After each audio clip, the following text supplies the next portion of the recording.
Hello and welcome to the Around the Birch Fire podcast. Live today, Saturday, March 24th, actually Sunday.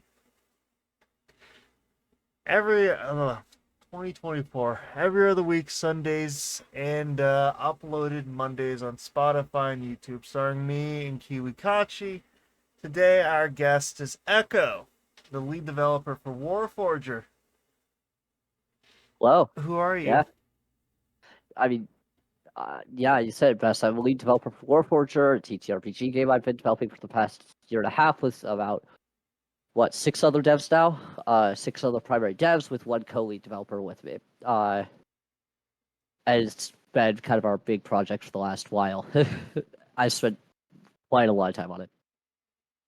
Hell yeah. Do you have exactly in the nanoseconds how much time you've spent on it? No, but I do have a rough estimate of about 2,600 hours in the last year.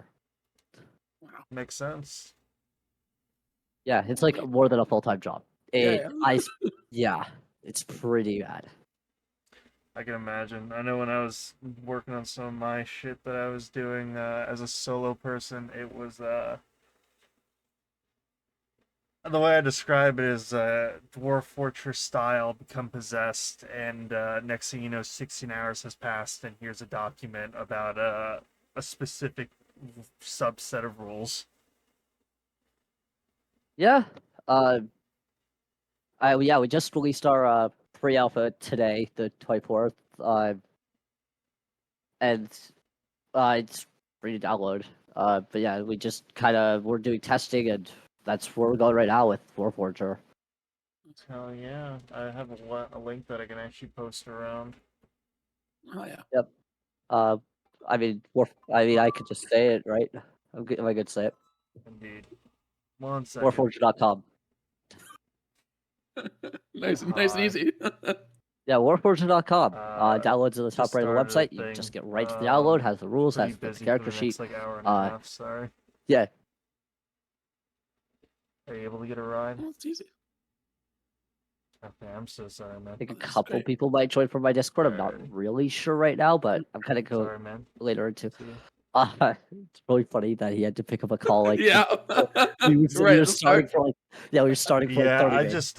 I just had to tell my girlfriend's brother I can't give him a ride. Uh-oh. It would have been like 30 minutes of me gone. Oh yeah, no. Apologies. I can't run this for 30 minutes. What do you expect me to do? I'll just sit here. Yeah, You got it. you all just sit there and just say mud crabs, disgusting creatures. Just on repeat every like 30 seconds. Like crabs, disgusting creatures. Yeah, you It's like just an arrow to the knee. What? just both of you just say Oblivion style conversations the entire time. I've not played Yeah. enough Oblivion to be able to do that. I'm sorry. I've not played Oblivion. Yeah. I would maybe get. If you hadn't said the mudcrab line, I wouldn't have anything. Yeah, no, Yeah. it's a Yeah. I see. Skyrim, maybe a couple from Skyrim. So I could easily talk about my hatred for WotC for 30 minutes. Oh. Yeah, no, I That's a have good like conversation. I have like a deep-seated hatred for WotC. What? I mean, What Wizards is of the that? Coast, developer Yeah. of 5e. Oh, of 5e, yeah. yeah. Oh, That's my a company. yes, but I have a deep-seated like 5e as a whole. I could go on like multi-hour rant just about how bad they are as game designers alone, not to mention other things. I'll get the stopwatch ready. Yeah. Well, do you want to talk about that or do you want to talk about Kellogg's? Whichever one you want to talk about. We'll start with the Kellogg's thing just to get the tone Just like- right, total right wing. So yeah, we're gonna go. So fun fact. So Kellogg's, oh my, they have the weirdest history. So they start with this guy John Kellogg, absolute weird hyper Christian guy. Like tries to force other people to uphold the Christian morals. Mm.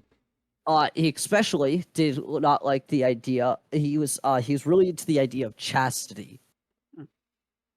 Really into it. Like, that's his life goal. You know, get Is everybody. Kellogg's and Every Quaker the same, like, Is people? Kellogg's And every. Quaker the same, like, people? I don't think so, but Because I would be. similar thing. I think it was Yeah, just kind of but at the time. There were some people who were yeah, really into it. You know what I mean? yeah, but it's Yeah. kind of that time. But like Kellogg himself was specifically the like most one of the weirdest ones about it. So, uh, cornflakes, the cereal, was developed to be a cereal so boring it would suppress people's urges. That is not a joke. I actually have heard about this and thought it was Quaker Oats, I think, but it No, could be no, it was both. Kellogg's, Yeah. and not only that, but Kellogg is the reason that in the U.S. specifically, non-religious male castration is practiced at birth. Lovely. S- Yeah, That's okay. It's a big step yeah, no, from boring no, cereal. no. Like Oh my god. he advocated for that like really hard. He uh yeah he like really just he really did all, he was supposed to suppress male urges. Again, don't know how that's a thing, but that is a thing. Listen, Wild. cornflakes helps you. Cornflakes for No Nut November, everyone. I mean, they are boring Yeah, cereal, but like I yeah. don't know. It's a leap in logic to be like, man, boring cereal. It's definitely gonna help with this. It's like I It don't is think a bit so. of a he was a bit of a weird guy. He Yeah. also advocated for other things which did not get passed. Oh, thank God. Uh which is good because uh a couple of the other things he advocated for were somehow worse than that. Like the burning of the female clitoris. He advocated for Oh, that at birth. Nice. Yeah. And oh, again, same deal. Same deal. To suppress female urges. But that one didn't, you know. but he didn't come out with a new cereal for that. No, he did not. Yeah. Damn. I thought that was supposed to be cornflakes, but it backfired. uh, Or not yeah. cornflakes, Rice Krispies. Cheerios, Kellogg's? I don't know. No, that's not.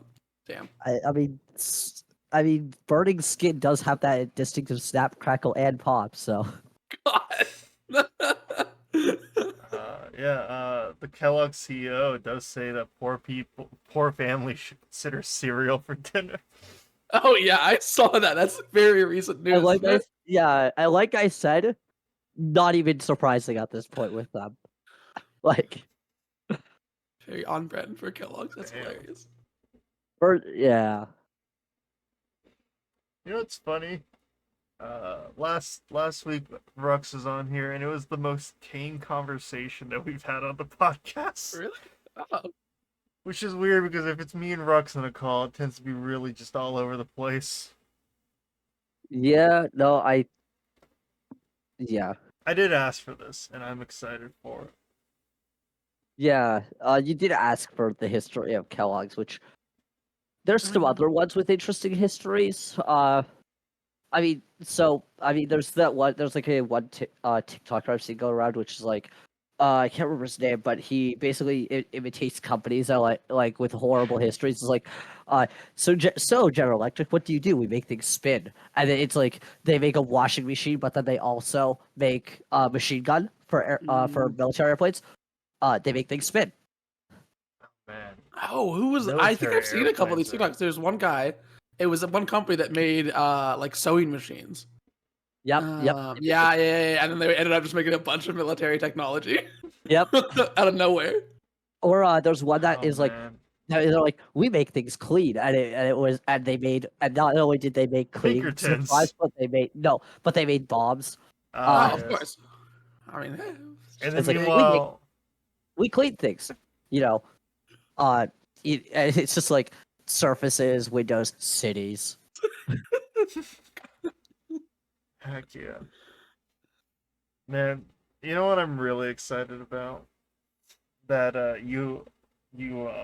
as you know, if anything comes out early involving anything tabletop related or card game related, and it's spoken about too earlier, you call the Pinkertons on them. And I don't think we're gonna have the Pinkertons called on us because Echo released it earlier.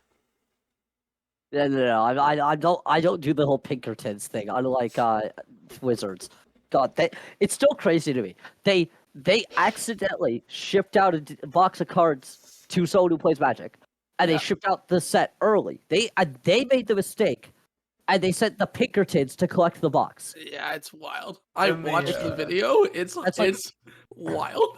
it's the such a leap in logic. yeah, the funny thing is, I believe that in the United States, if you get sent a package, you can just keep it.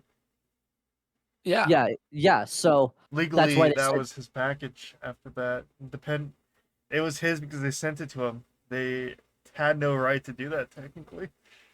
well, no, they had no right to do that either way, but they did it Oh, yeah. anyways. Yeah. I mean, I don't think they really care just to get the Pinkertons involved.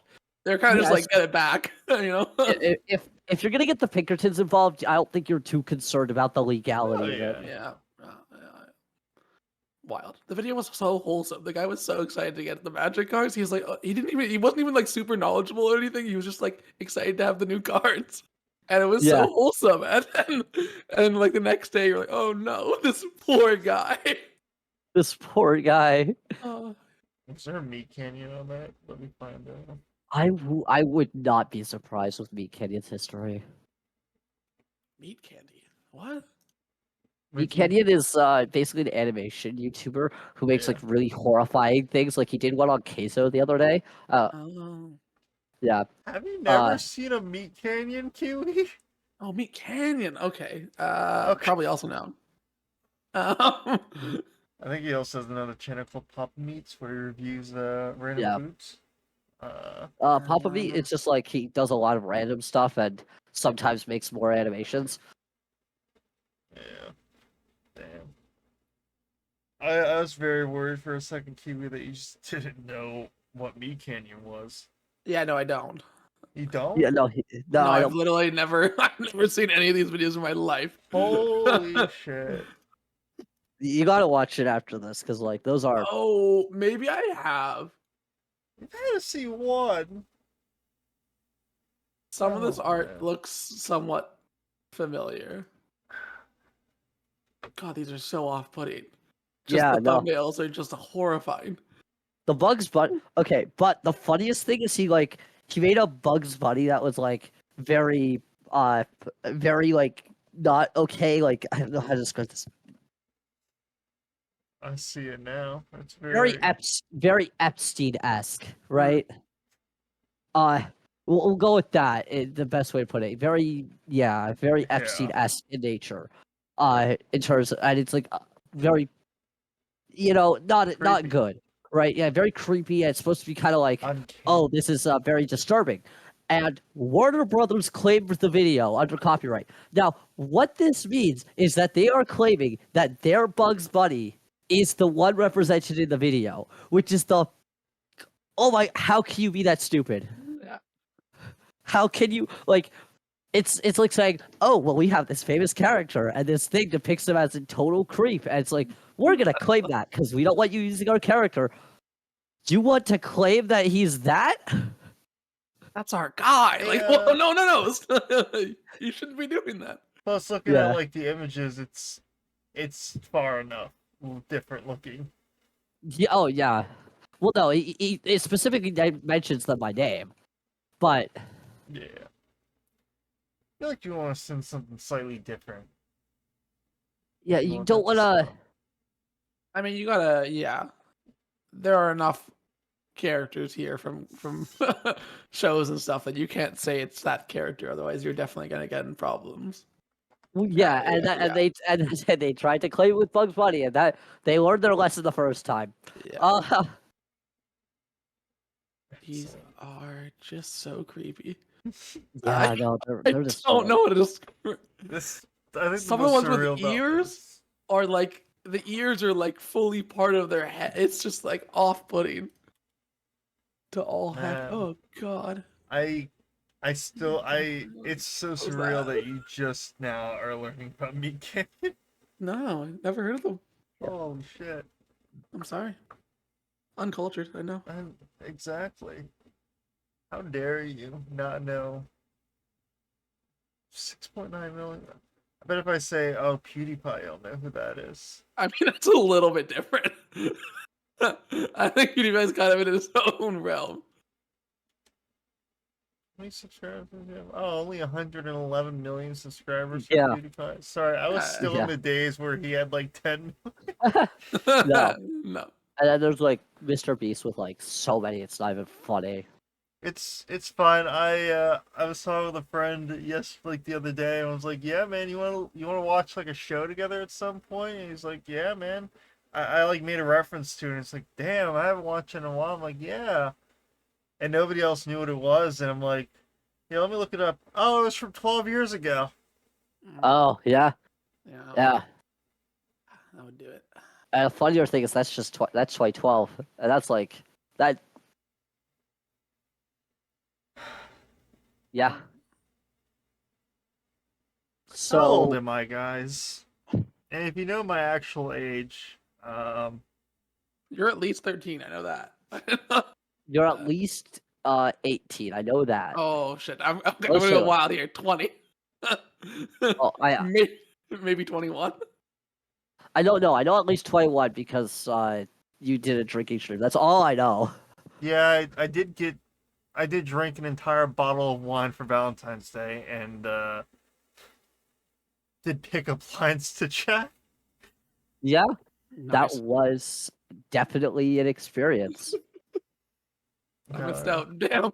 Yeah, Where's the VOD? I literally Oh. had like candles lit right here, and I had like the bottle of wine. I was just reading off pickup lines to people. Oh man! But come on, let's see if you can get the specific. Oh, you wanted us to dial in on your age? Yeah, dial in on my age. Okay, Pete. you're under 40. You are I'm gonna say similar in age to Rux, but a little bit younger. Oh, no, I would say about Rux's age. What about you, Echo? Uh, 29-ish, if I had to guess, somewhere or other. Damn. I mean, yeah, Yeah. but fuck, man. I back in culinary like 2 3 years ago, I had people that are just like, I'm just like, yeah, I'm 27, and like they're 19, 20 even. I'm like, Oh, no, no. I mean, I have known you for a while, so it does help yeah. my guesstimation. I mean, I didn't even know. I just guessed off the top of my head. Oh, you crushed it. You know, Kiwi, you could have been nicer and just been like, yeah, man, you're like 24. I know you're not younger than I am. We were only going up. We were going down. Anyways, that's the Yeah. end of the stream, guys. Oh. A 23-minute podcast. I've been insulted. Oh, it's Defeated fine. even. You asked us to. You asked for this. Yeah. I did. Anyways, how do you I all mean- feel about your urethra removal now? No. No, not again. Not again. Oh god. How are you Uh, today? Going into, I was just gonna say, going into Warforged development, especially, I did not expect how hard it was gonna be. Like, Mm. you kind of go in, you're like, I'm gonna make a TTRPG system. It's gonna be fun. It's gonna be easy. It's just gonna be, I'm gonna do these few things here, and I'm gonna make some unique mechanics. It's gonna be fun. It's gonna be one and get done. And then you realize that if you want to actually release the system, you have to make it good enough for people. You have to get people interested. You have to do all this back end marketing. You have to kind of get people. You have to search for help from a lot of different people because you need perspectives other than your own, and a lot of them. You have to It's what it research was- things like is advantage and disadvantage copyrighted by Wizards of the Coast? Can I actually use that as Yep. a terminology? You have to make yeah. Do I have to reinvent the wheel because these fuckers decided we own it? Yeah, so they did decide that until they didn't. They to appease their community after the whole OGL situation, and they no one really cared about this, so it didn't really spread around like news wise. They actually did release a lot of the mechanics under Creative Commons, even names. So anything that is in the D&D books mechanically that isn't something they have trademarked, you can use. Oh, thank And the God. only things they have trademarked are specific terms. But that didn't really work to appease their community of people who were angry at them. Yeah. I mean, And yeah. I mean, yeah, and no one should be happy with them, especially after the crap game they've released. But The crap game? Which one? yeah, 5e. Oh, okay. I will stand by stand by the fact that 5e is a horribly rated game. Yeah, fourth I mean, edition is the best. uh, it had better ideas than 5e. I will stand by the fact that 4e had genuinely unique ideas, bad execution. Yeah, it doesn't help that the person that was in charge of I forget exactly what his position was, but he was working on the virtual tabletop for it and then decided to do a murder suicide with himself and his wife. Yikes! I did not know that. That's new to me. But yeah, no, fourth edition had interesting I ideas, confirm but that. bad execution. Um, and 5e was just bad ideas and bad execution. To fix the failure that was 4e. 5e just feels like I don't know. I don't know how to describe it, but very safe. Coming from other games, which it's probably why it's bad, is because they're like, we'd rather have it be safe than not good. Yeah, Like very like middling. I used Well, to no, it's not jump even. into character creation for fifth edition thinking, well, I'm gonna do all these new cool things, and now I go into it as I guess I'll be a cleric, that race and that subclass. Yeah, I'll just copy it down. 5 minutes past, cool, I've done it. Well, the thing with 5e, the reason it became so successful is because it's simple.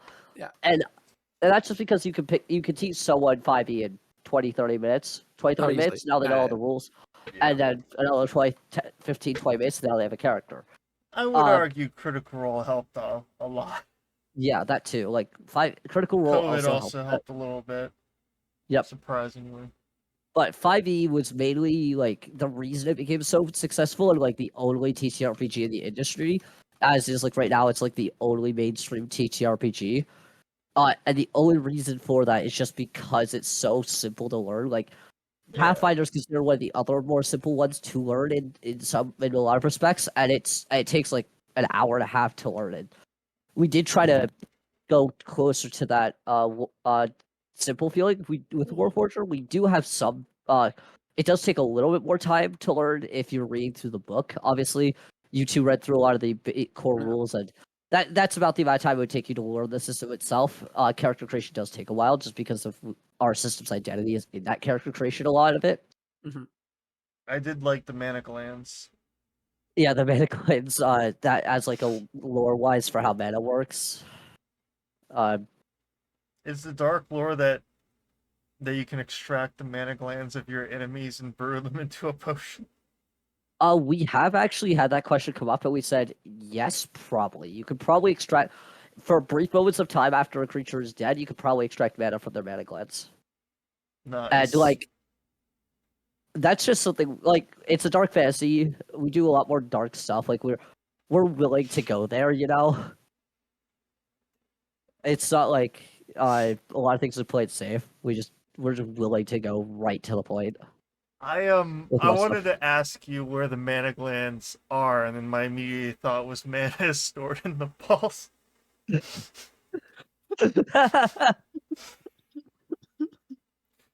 Oh, uh, the mana glands are probably closer to, if I had to guess, yeah, the throat area, like like your lymph The nodes lymph right nodes, here. yeah, that'd be kind of, because you do have to verbally speak a spell, so that would make kind of sense for that. Fair enough. The appendix maybe too. Yeah. It replaces the appendix. Still explodes though. damn unfortunate. Is there a We single actually where you can explode somebody's appendix? There's this one spell that keeps floating around for a meme that's like, that's just penis blast and it just explodes guy. It's crotch. So the classic testicular torsion spell. That too. That's another classic, Mm. classic spell. They'll take your balls and twist them. A In classic. fifth edition, that'd be 1d8 damage. casual. Uh, Just casual. Or, like- I instant death. I think if they blow up your dick, yeah. you go unconscious. Probably you're down. Something. Yeah, we have a lot of horrifying things in our system that like actually like really like genuinely scary horror based monsters.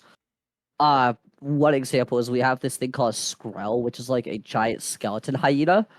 And what it does is it just insta kills you. Like if it starts laughing near you enough, you will get enough marks of death and you just insta killed. Oh, sick. So it's it's a really dangerous thing. And like in lore, it's a symbol of coming death. Like as a creature, society see it as a symbol of death because it kind of is.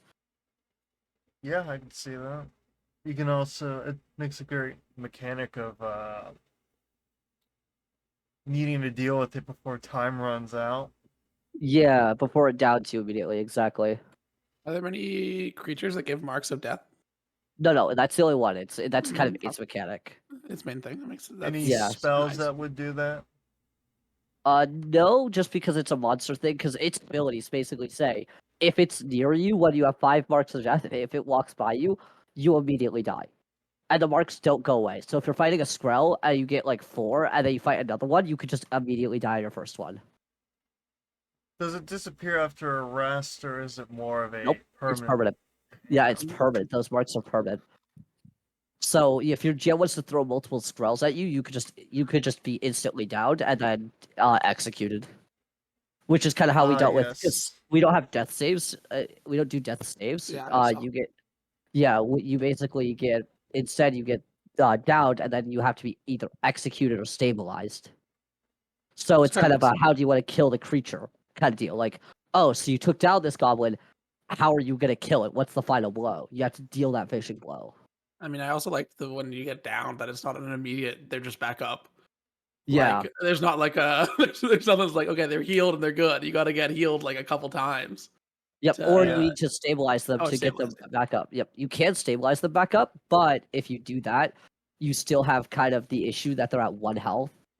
Yeah. Well, then also the stabilization works on the luck mechanic, right? Yep. So luck, Yeah. luck stat. Yep. Which Same is with which is execute. sick. Yeah. Yep. Oh, execute as well. Oh, that's fun. Do you That's have nice. So anything in that's- there for, say, you're playing as a doctor and it's not just based on luck? To Yeah. stabilize someone?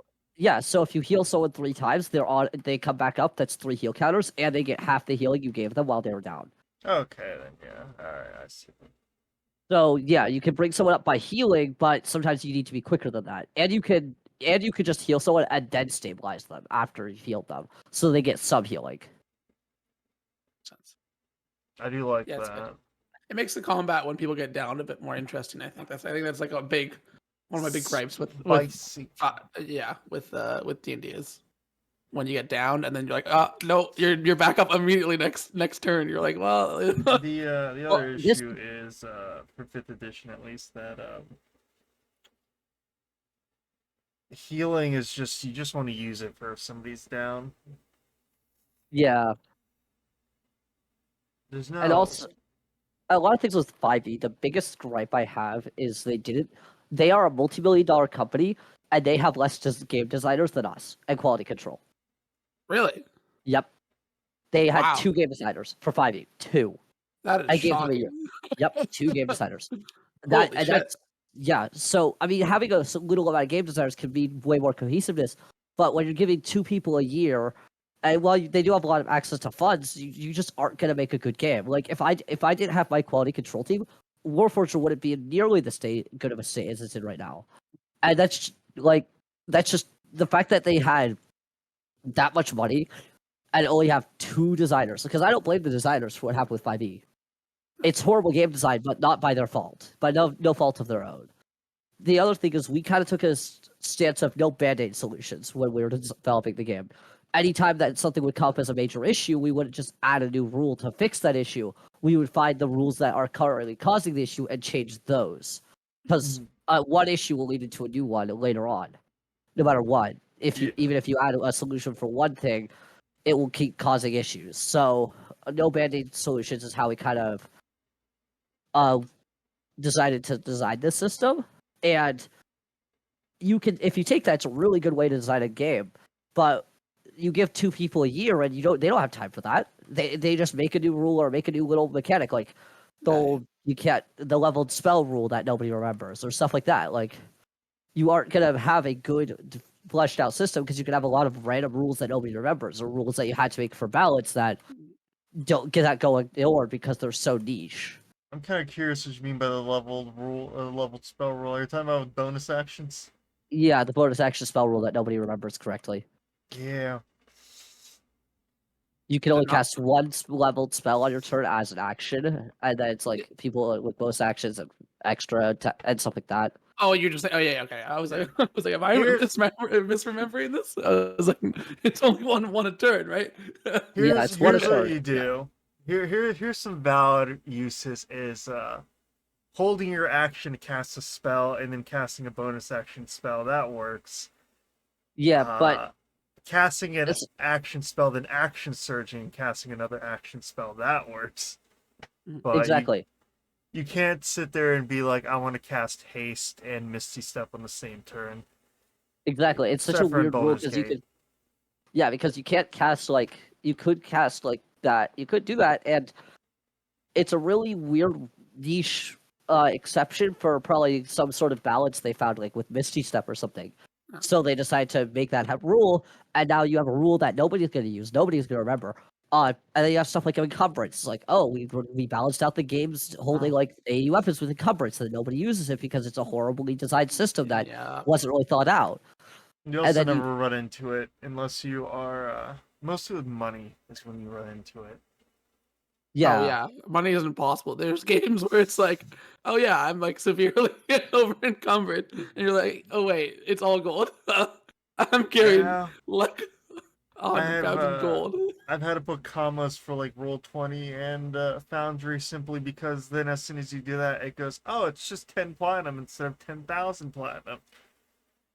yeah. But fuck, like things that don't make sense is the fact that every single the average Faerun commoner can carry 150 pounds in their back and sprint.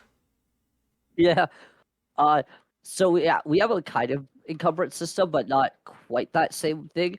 We did a storage system where every system has a size with storage units, and that's how you determine how much you can hold.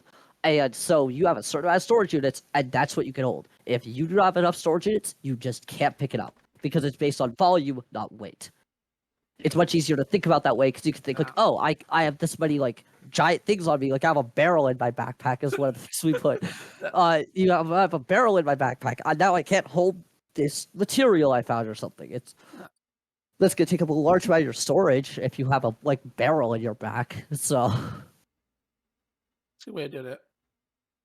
I liked it. I found it very, I don't know, a bit simpler to wrap my Yeah. head around. Yeah.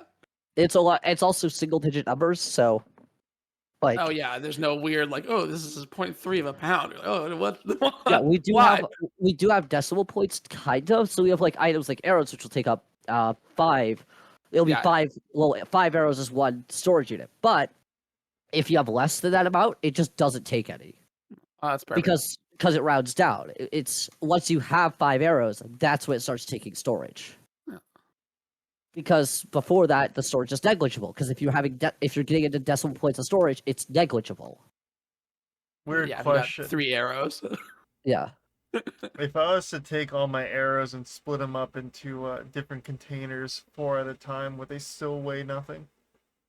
Technically, yes. If you split them up into different containers, but then you still have to have all those containers on your personal storage. So, because we have container storage and personal storage. Personal storage activates storage item effects. Like a quiver can hold 500 arrows, and it's only 4 storage units. So it's a much more efficient way to store arrows instead of having the 5-to-1 ratio. You have a lot more. Nice. Yeah. Yeah. So the storage items are kind of meant to be, and they only work while your personal storage. So your personal storage is a kind of ability section too, because the other thing is a sheath. You can swap out your weapon quick during combat if you have it in a sheath Mm-hmm. without using an action or reaction. You just quick swap it out. That's very cool. But it only works if it's your personal storage. So that works as an actual mechanic. So if you don't want to use the storage mechanics, You just say that a character's infinite container storage and still use personal storage because personal storage has more mechanical use to it. Yeah. Huh. Are there any other ones besides the quiver? Oh, actually, no. I read the one of the classes has specific storage. Oh, not classes. Lineages, yep. Races. Yeah, lineages. Yep. Yep. The lineages are a cool system. But yeah, the one of the lineages, the Retasker, has the ability to fit more into one space because they're like thieves, so they want to fit a lot, so they learn tactics to fit, like store things more efficiently. So they get more storage out of less space. Which I kind of love because that's the ideal person to hoard stuff. Yeah, yeah. Yeah. A literal pack rat. They're little mice people. Why do I not have this on? Yeah, and then lineages is cool because we kind of made less into more, if that makes sense. Because you can combine them and make hybrids. So now you can play like a slime angel or a rat elf. You know? I love it DM'd because that it gives it just it's so combination. many combinations that are so cool, and I find it like again coming from D&D a big problem is I was trying to make a 12, and it was really frustrating to try and figure out like a good set of balance for it. Yeah, and that's Yeah. a lot of Don't and a you lot of love stuff. how? Oh, sorry, God. A lot of times in D&D, this is something especially I've seen happen. It's like, oh, I want to play this cool concept, and this race that they want to play is a very big part of it, but that race doesn't exist, so they have to go find a homebrew. That homebrew may or may not be balanced, and that homebrew may or may not fit the kind of play style they want to play. So we just said, make it. You know, we basically said you can make your own things, and you can even homebrew and say, oh, instead of this being a hybrid of these two, it's just its own thing. So like if you want to be like a shapeshifter, you can combine the slime's ability with like a human and just say, I'm just gonna be a shapeshifter. I'm not gonna be a slime human, I'm just gonna be a A shapeshifter. slime man, if you would, Yeah. or slimin. I don't know about that one. I don't know. Oh, Yeah. man. But yeah, so you don't have to say you're a hybrid. You just say this is what I'm gonna be doing, and these are my abilities, and it's a much more balanced way of getting that very homebrew lineage race Yeah. style feel without sacrificing that balance, and that's kind of like a lot of our goal with this system. Hell yeah. I know one of the I always play as a variant human in 5th edition because none of the I mean, everybody concepts does. work anything else. Yeah, it's Yeah, and a lot of people do. Like variant human is just so powerful. I mean, you get a free feat, like you take that every single yeah, time. I can actually make the character I want to make. Yeah, exactly. And so everything's a variant human. Yeah. No, I love the custom lineage where it's just like, yeah, if you're raised by this species, you have their things like excellent. I'm a human that can breathe water. Perfect. I Yeah, was raised by Ganassis, that's why. It's not because, Ganassis get their shit because some guy decided to fuck a fire elemental. That classic meme of the fire Arcanok from Elder Scrolls and the heavy breathing. yeah. We have a couple of the really interesting little things. Like, okay, so one interaction out. Oh, so you saw reflected damage, right? So Yep. we don't just have the 3 weakness resistant immunity. We also have reflected drain. I don't know if you saw those. Yep. Yeah. Yep. So I know one thing with some things have something like that for fucking flesh columns and lightning and D&D, but yeah, but we just made okay. we made it a rule because that allows us to use it a lot more. Yeah. And one really interesting thing is reflect works to source, and our source rule says you are the source if you are the cause, not the direct applier. So you light a building on fire, and someone inside has reflect fire damage. Now you're taking fire damage, not the building. The building isn't causing the fire damage. You burned the building. You caused that. That's how the source rule works. I liked it for the when you're commanding someone to do commanding like a familiar to do something, then you're still the source even if they're doing the damage. Yep. So Yeah, like you have same. them do if you have them slash an enemy, you take the damage, not your summon. So you have to be very careful with your summons to play around. Like, how does this actually, interact with my enemies? But one really funny interaction this causes is critical damage is a damage type, and it's done by falling damage. You fall from a great height, you take critical damage. What this means is that if you push someone off a cliff that reflects critical damage, your legs break. so you're just you die and you push them off, and then your kneecaps just explode. If Just a I really funny interaction. if I mind control somebody and then have them mind control me, and I set a house on fire and somebody has reflect damage, who takes the fire damage? You're the original source. It leads back to the first original instance. It's the most recent instance, actually. So technically, it would be that, but you mind control them first, which technically means you're the controller of yourself. Yeah, wait, if you can mind control them and then mind control yourself, you're still in control of yourself. Yeah, right? exactly. Yeah, and So then so you're still getting traced back. Yeah, you're in control of yourself, and thus you're taking the damage. I see. Oh, But man. so this game has some really interesting, wild interactions. Just because of how much, how many different options we put into the game, and this is pre-alpha is like 20% of the content. Oh wow! So yeah, so you saw that 200 something pages, those 40 Yeah. something pages that you guys read that were like the actual rules. Mhm. Those are the only rules, really. Like, there's a couple other ones scattered about, but those are the main set of rules that you guys read. Yeah, yep. Excellent. Everything else, the rest of 160ish pages are content, and that's about 20% of it. I'm glad that this confirms that there is a cowgirl race. I don't know if there is a cow lineage yet that we have planned. We've confirmed that there's going to be robots and goblins. Makes sense. I mean, yeah, that checks out. Minotaur lineage wouldn't be the worst thing. We have considered it. That's on our list of potential ones to add. But like, we have about 50 finished lineages that are just we Holy could implement shit. at any time. Yeah, we have 50 Oh my ready to God. implement. And that's Nice. where we're gonna stay for the file number roughly, but we could implement them at any time. Like, Oh, I could release almost 50 lineages if at a click of like 5 buttons. that's so cool. That is a Nice. crazy amount of options. Do you wanna flex a few of them or no? I could flex a couple. For as like thanks for the people who actually came from the Discord. So we have a sort of elementals. We have elementals. Water, fire, earth, air elementals. Each one Hero, Eighth, Bull, and Ifnir. Are the names, and then you have a couple others that are like some more minor ones. Like you have like devils, the Dislegion, which devils are an interesting little mechanic in our world because they are not like the typical contract scheming devils. Typically, devils are people who died and who are aiming for resurrection instead of going to the spirit realm.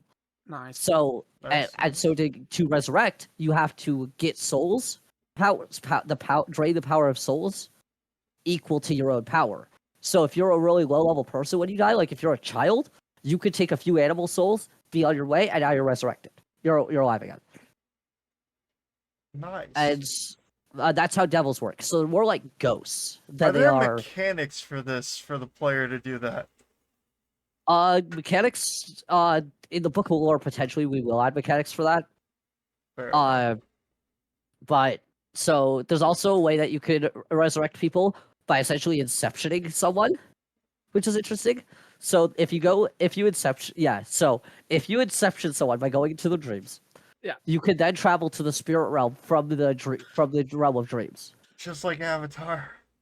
and then you pull them out of the spirit realms. You pull them out of the spirit realm, and then pull them out of the dream, and now they're resurrected.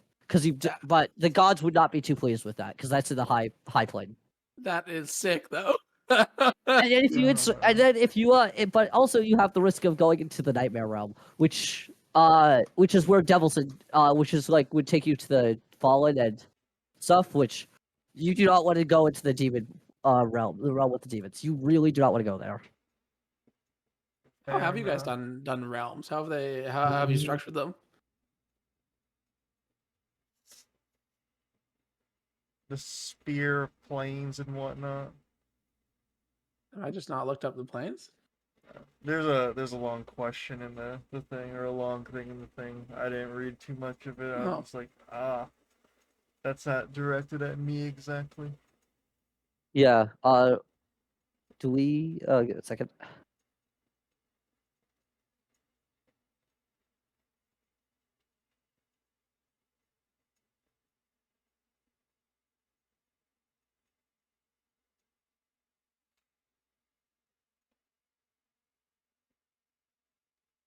Do you check the do we mention the chat or do we just leave that be? Sometimes I do, sometimes I don't. It's up to you. Because I can't explain one thing with that. Yeah. The action you get one action break and you can change which one you have, but you can't use the same action twice. There's nothing stopping you from using the same action twice. It's just those three spell, attack, and command. Those are the ones that are limited, and you only are limited by the action break you don't have, and that's to make each character have a unique playstyle.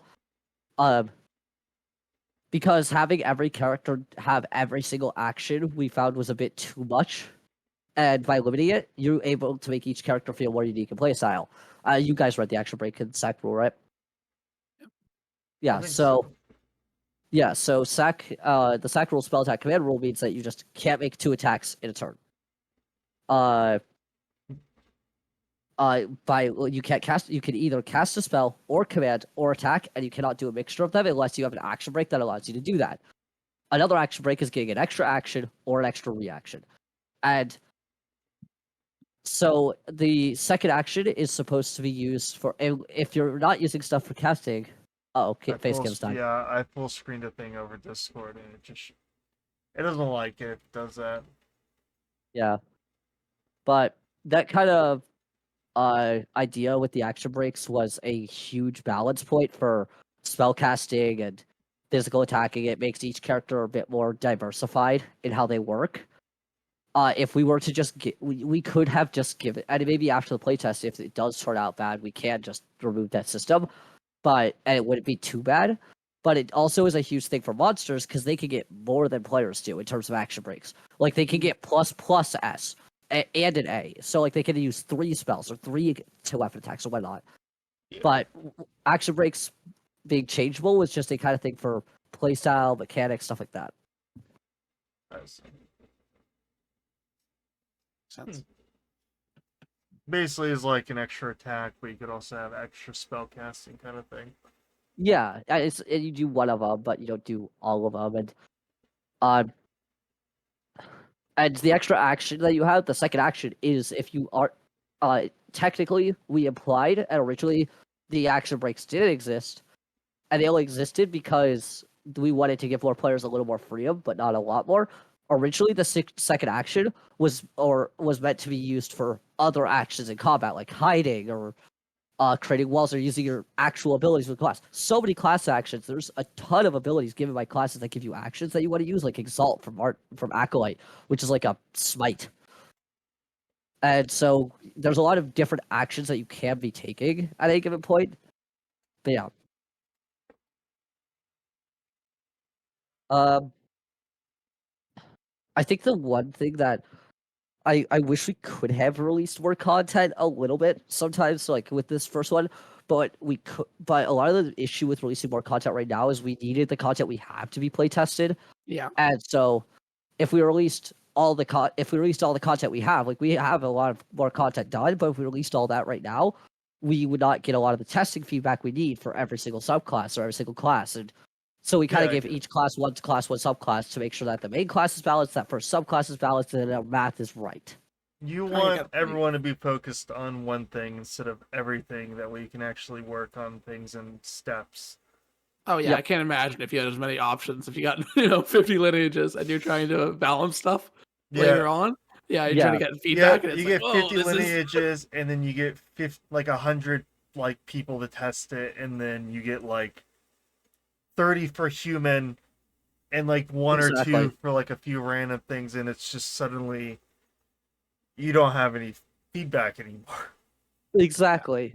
You don't have any feedback, and you don't even have valid feedback because it would the pool is too big at some point where Yeah. feedback does not become relevant. To be Like, fair, for human, you might. yeah, but valid feedback, like the feedback, like with only 8 lineages to start, we get a lot of feedback on how those lineages interact with each other and all the different classes because there's a lot of different, but because there's not that many options compared to what you could eventually do. Yeah. Once we have 50 in the game, now you have 50 lineages interacting with all the other lineages and reacting with hybridization, which is like 2,500 things. And Yeah, the math Yeah. it gets a little too. yeah, there's just too much. There's too many options for any given scenario to be taken at face value. Oh boy.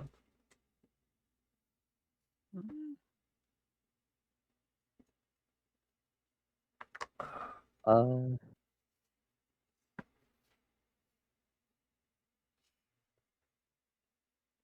I get that, but yeah, I was just reading chat real quick. yeah. Yeah, all good. I was saying one of the things I did see when I read it was like there's a lot of different dice that you have to roll. Depending. Yeah, but you're only keeping track of like. I will say tier 2, 4, and 7 are a big issue because of the amount of D10s. That is a lot of D10s to keep track of, like all the different stuff. Yeah. But a lot of the dice you're rolling are consistent. Like until you level Yeah. up, you're not like when you come to a session, you know what dice to bring, Yeah. unless you level up mid session, right? I'll say a lot of that issue is probably more Bucky Personnel. in person. Yeah. Yeah. You know, you Yeah. plug it in roll 20, you get the Warforger rule set up there, and you just press a single button and it'll automatically do it for you. No need to Yeah. really think about it, but Yeah, and then once we have that set up, which we do actually plan on doing, but we're still working on funding that because it is a lot. Because it's like $100 a year, and we're still recovering oh, from the like nice. 7. Yeah, to get a system into Roll20, you have to pay a lot, and then we're also dealing with the amount we just spent of like $300 just on the giveaway for the last. Like it's like $300 for the giveaway alone for the last sponsorship we did, not to mention the Yeah. actual sponsorship cost. Yeah. But On a plus side, I don't think Foundry charges you for your rule set. You just have yes, to it make a does. file. Well, I could do that, but the thing, our main issue with Foundry as a group is that we didn't want to charge our GMs to the Foundry I get cost. that. Yeah, we didn't want to like say like, oh, if you want to play Warforger properly, you have to play on Foundry. And it's like, okay, well now you have to. Yeah. Now people are gonna have to pay, and that's not something we want to do to people. We don't want to. We Yeah. want the barrier of entry to be low. You It's maybe a might. consideration after it's already on roll 20 kind of thing. Yeah. Exactly. Yeah, it's a consideration after Roll20 thing, and I could program that in like a week. Like, I could have had that. I could have that done next week if I really wanted to for Foundry. It's just a matter of I didn't want to charge people for that, right? Yeah, I get that. Yeah, I don't know. Makes sense. I didn't want to even imply that we were going to charge for that at first. Understandable sense. with that. Yeah, I think. Stupid thought just now is that go to an email, see if DD Beyond will let you have it on it, and it's Shoot him an email. Hey, do you? Hey, your D&D only site. Do you mind if we put our game on there? You know. I send him an email just as a little like passive aggressive. yeah. Ignore the fact that every time I'm on a podcast, I talk shit about your system, but Oh my god! I think your system is horrible, and you should put ours on instead. Do a fresh little cheeky swap, guys. I don't know. Yeah, It'll be hard. oh man. Wouldn't be that bad, You make a little. You know what? If they did that for a subscription, they would probably have more subscriptions than they have right now. Have you thought about the whole extra dice rolling for actual in play or like in person play where you actually roll Yeah, the dice? so we are actually we have thought about that. There is a lot of like the mixed dice is a bit weird, but it's also kind of the key mechanics of the system that tier dice will scale with you. Yeah. And that math makes it so a lot of our abilities, because we have that scaling math with dice, a lot of our abilities become way more balanced because they don't scale with those dice as much. Mm-hmm. Which means that your abilities, those combos of abilities, aren't outscaling your character's baseline. Unlike where something like D&D, you get to level 15, 16, and now you're one of the most powerful people in the universe. You can one-shot gods, stuff like that. you aren't doing that, right? And you are scaling at a rate that feels natural to your character. And your character's abilities and roles they're making feel kind of synced up. Yeah, it's good. It's not a crazy jump between levels, really. Yeah. Yeah. And Especially so tier tiers, even. dice, Yeah. the mixed dice is intentionally kind of weird.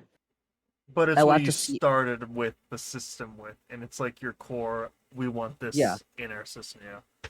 Yeah, I it, get it, it that. was what it was. Well, it was actually our second rolling system. Our first one was awful, actually. Like our first rolling system we made was utter. I it was back when I was less experienced with game design, obviously, and the first rolling system I thought of was awful. It was a mixed rolling. It wasn't a mixed rolling system. It was a mixed rolling system, but you would have to bring a bunch of dice to the session. You wouldn't know what you're bringing. Oh. Mhm. Yeah, so basically what would happen is our original rolling system worked where I just I in the GM and you would be like, oh, I'm gonna sneak around and there's a guard here. And so I'd be like, that's a D8 check. So now you're rolling a D8 for the check, and your goal is to roll with your bonus an 8 or higher. Oh, Because okay. you have to the max die roll with Yeah, bonus yeah. 8 or higher. And so that if it was a D20 check, it'd be much harder. You'd have to roll a 20 or higher. And so your goal is always to roll the highest number. So that or like 2d8 would be a 16 or higher. The issue is that the more dice you add, like for example, 2d4 check was much harder than a 1d8 check Of course. because you're centering the number, and then it's a bunch of math Also, was bad. D4 suck ass to roll. They do. I love Fuck a little D4. triangle. Give me a little triangle roll. The only D4 that I want to roll is the one that's like four-sided with like the crystal edge, and then you just sort of roll it. The But pylon, or there's also the Yeah. one I sent you, which has the rounded edges. So it's four. It's a D6 that was rounded to become a D4. I think I remember you sending me something like that, and it was around the I- time that Vsauce made the dice that was I think 1 to 10 or something like that for every side. Yeah, 9-sided dice was wild. I man. love rolling D4. I hate reading them. Yeah. The rolling feels great. I don't. No, every time I roll No. it, I feel like it. I just threw it onto the side that it rolled. It doesn't even roll. It slaps down with the number, and it's like that's it, man. That's what you got. You gotta give it more force. You gotta really throw that thing. Yeah. Yeah, just yeet the D4 at your D. Just I don't use. fucking know. But yeah, I have something similar where in a system I'm trying to make, I have it's all based on skill points, and I had somebody say, "You should get rid of the skill points." I'm like, the entire reason why I'm making this is because I want skill points, man. I can't do that. Yeah, and tier dice is like our entire thing. It's like we can't just get rid of it, and we aren't going to because it is the way the system is balanced. Without that, without both the combination of tier damage, like the weapons deal per tier damage, so it's the damage is multiplied by your tier. It's crazy. You get really big numbers, which are really satisfying. But without the per tier damage and the tier dice, the system is not balanced, and you will never find a system like this without those kinds of rules. A system this able to be comboed, and like this many options we're giving you that is balanced without those kinds of systems in place, because your natural abilities outscale your abilities that you get, Makes sense. and because it outscales it or matches pace, it is balanced. It actually is really well balanced. But without that system, the plus ones are now you're stacking them 1,000 times, and that's a really big percentage of your roll now instead of like that percentage going down. Like for example, say you were to get every 5th level, for example, you get a +1 to 2 stats, right? Mm-hmm. Without tier dice, that +1 now means a lot more than if it didn't than if we didn't have them, right? Yeah. Without tier dice, now that means a lot more. I mean, I also like that just based on the leveling system. Once you start a new tier, you're probably gonna have a consistent dice Yep. to use Exactly. for a while. So like, there's a lot Yeah. of Yeah. stuff. You'll just get used to it, and then you'll go up a Exactly. tier, and then you'll get used to that.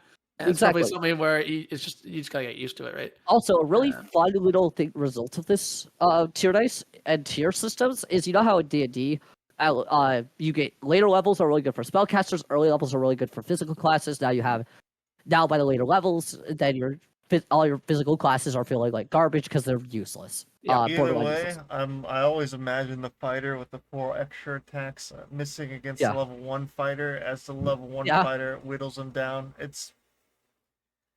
Yeah, but your chance is physicals. not 0% of a level 1 Yeah. fighter beating a 20 fighter, but Yeah, it's basically there. it's But likely. basically, It's gonna, yeah.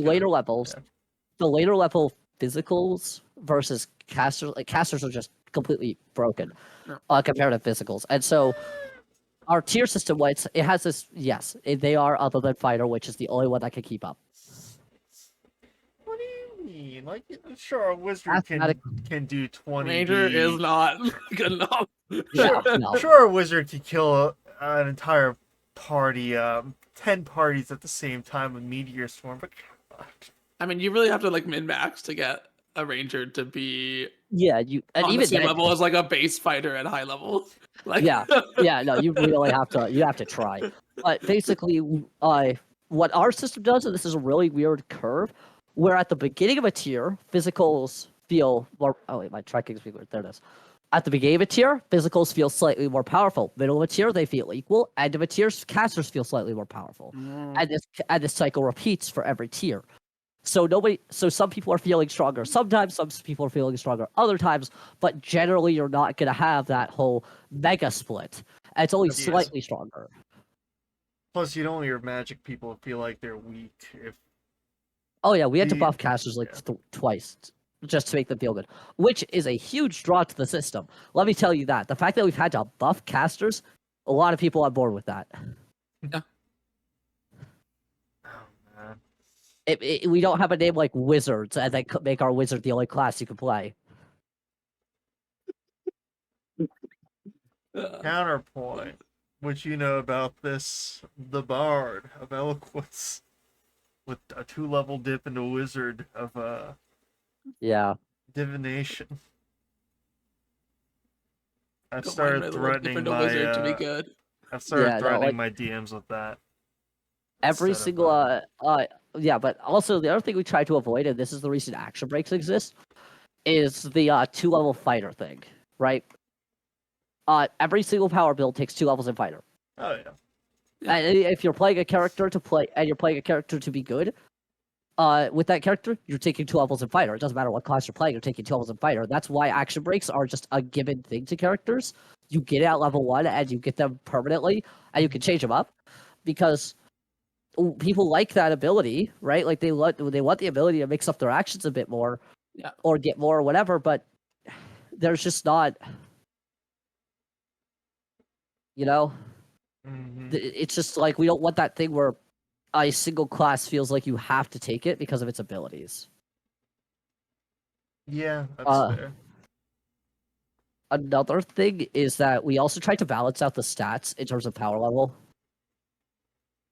I don't know if you've seen like D&D. You play a character, you're running. You're gonna be saying like, oh, I'm gonna be playing my class's main stat. I'm gonna be playing agility. I'm gonna be playing Yeah. dexterity. I'm gonna play constitution. The rest of the stats don't matter. Now, if you are missing any stat in this system, you are going to feel it somewhere.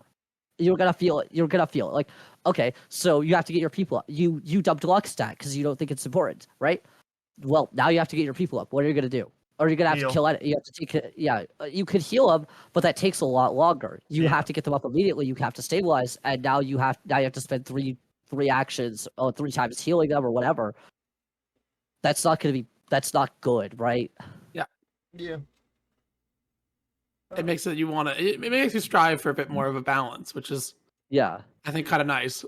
No, you don't Well, end up yeah. with fucking God. I'm in a group where the highest intelligence was 10. Oh, They were no. just like, well, we gotta build our characters and hidden and show up. Instead, I'm like, I'm playing a cleric, guys. That's what I'm playing. I don't care about this. Just I was the only one that said what my class was, and we all came to the session with no intelligence-based anything. In a Yeah, and if game based on hunting wizards.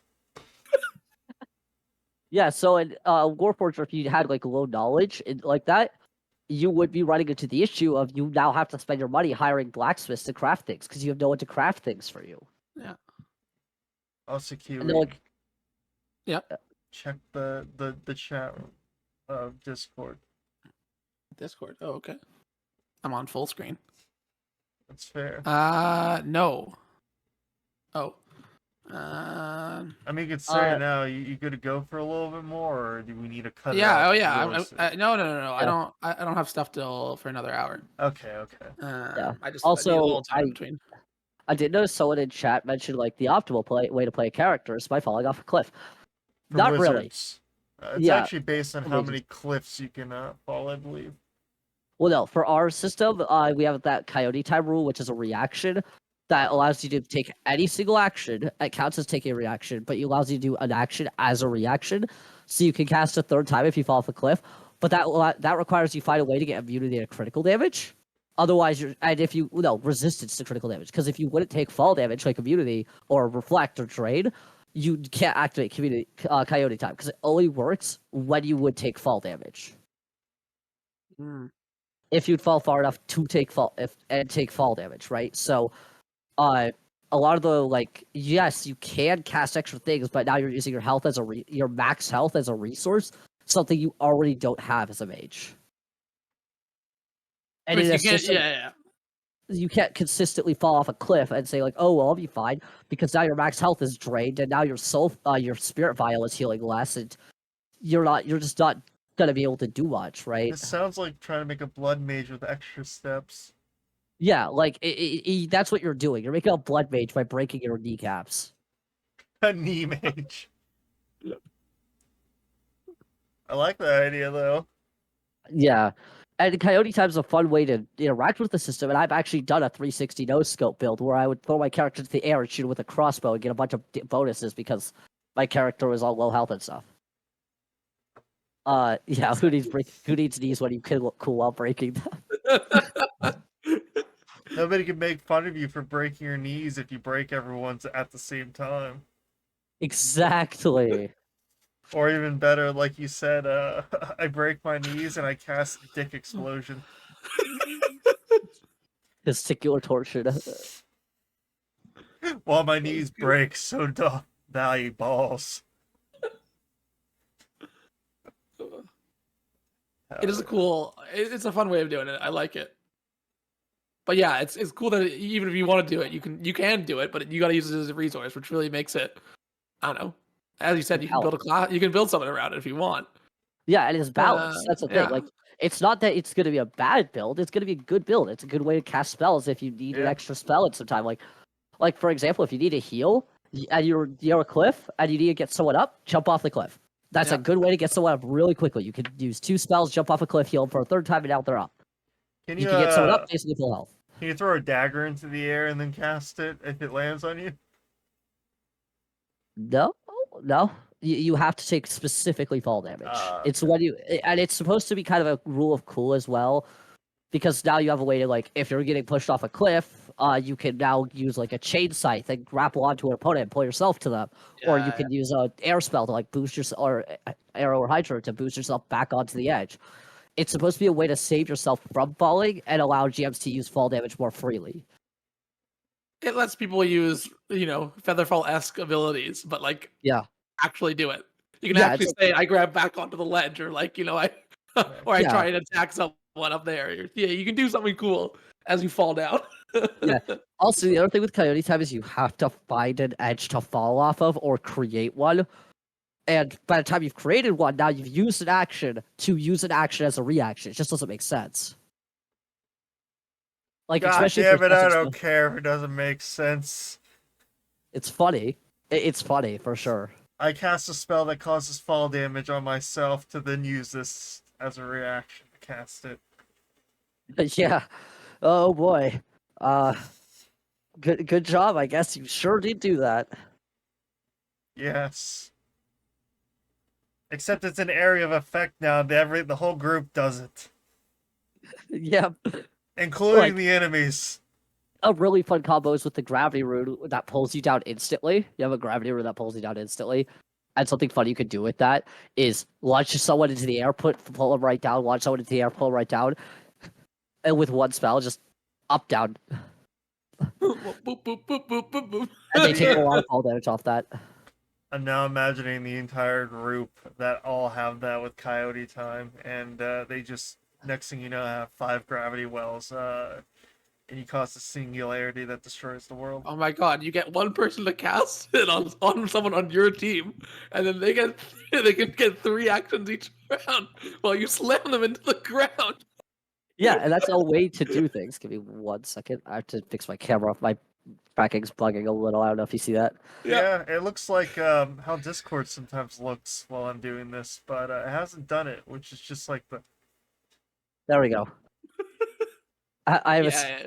when I'm adjusting my desk, my camera can just sometimes randomly break. what happens.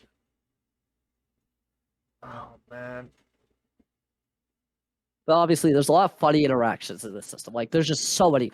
Another like arrow hydro. You knock someone up and away. Now and that just knocks them really high up in the air and really far away from you. hell yeah. Or one of the like people like the sponsorship yeah. we did. He made a build where you double enchanted an anchor with hydro and you knocked someone like 21 meters away in a single hit. Hell yeah. And And yeah. I feel like one of the issues that 5th edition has is that a lot of these interactions that you're leaving there, they cut out real quick. Yeah. Which The only times we cut out stuff is when it is inherently unbalanced.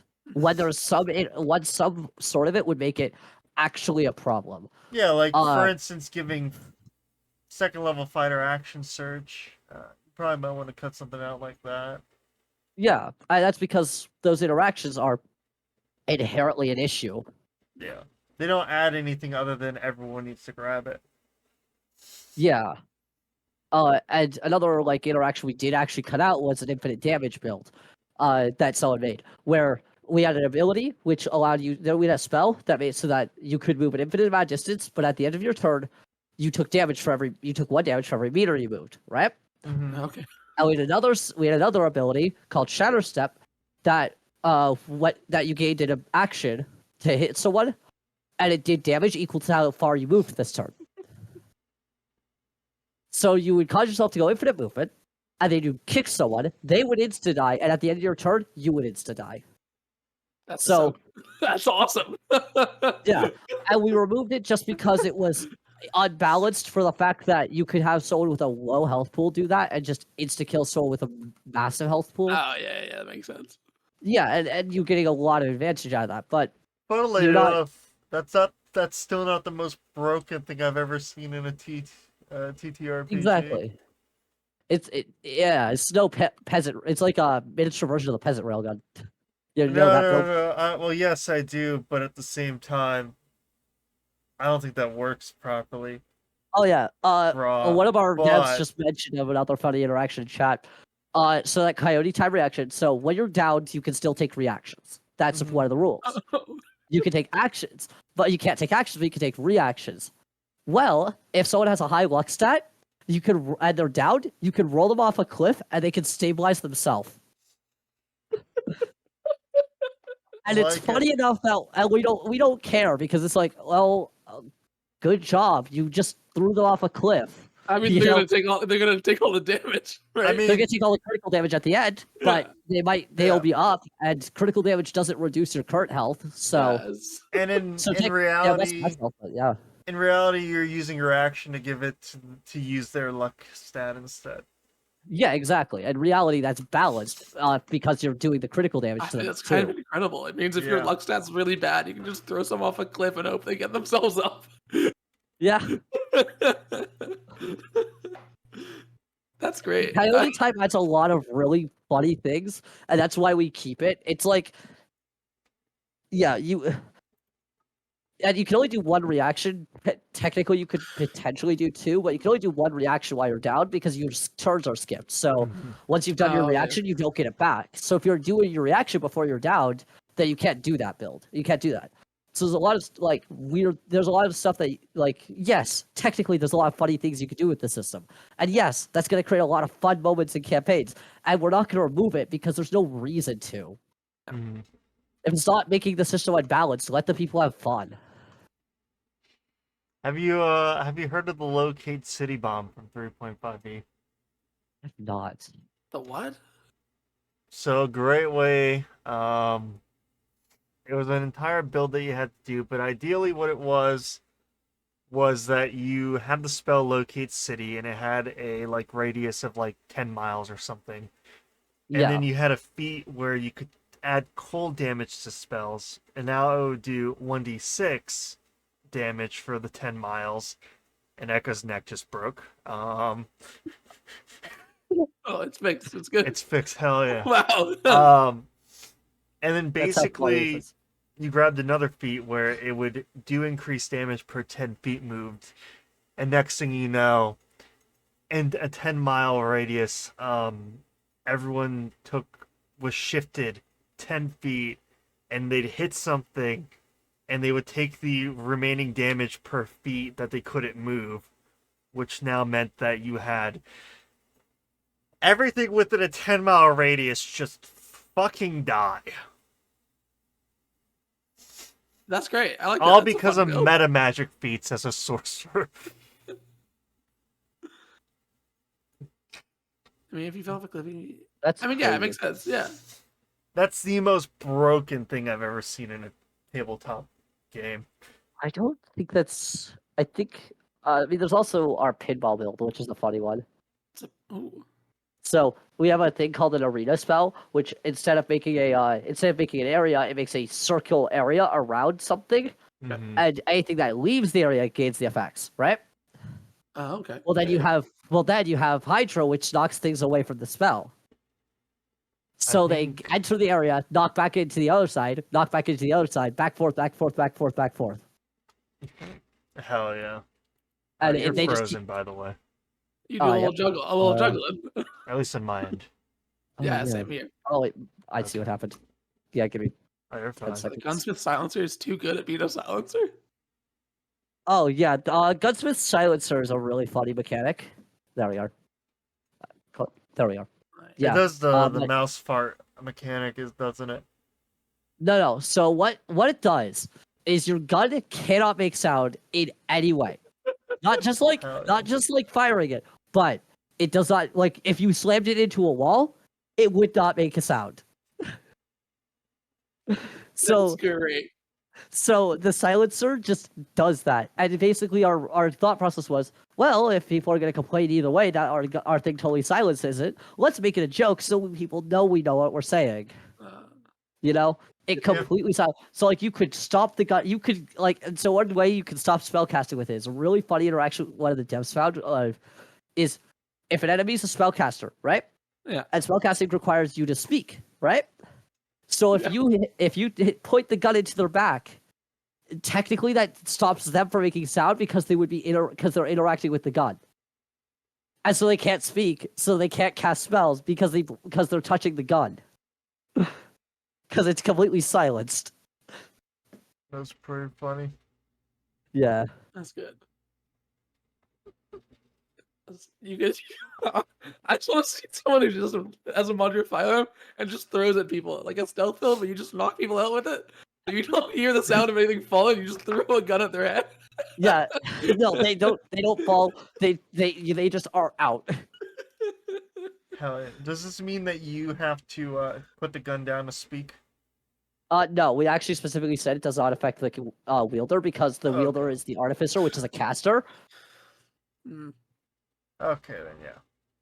So it doesn't affect the wielder from speaking, but it does affect the targets.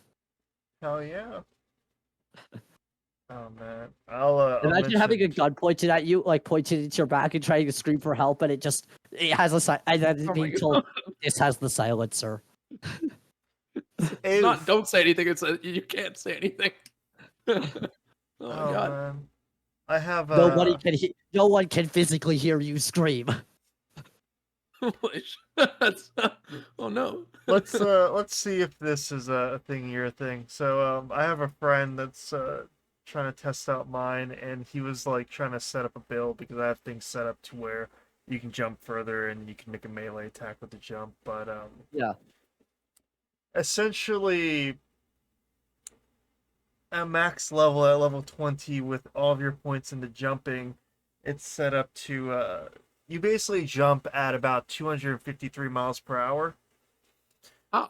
I think there's a way to do something like that. I know you could move. There was a shadow step jump combo that did like 900 in a turn, 900 meters in a turn. So what? 5 seconds.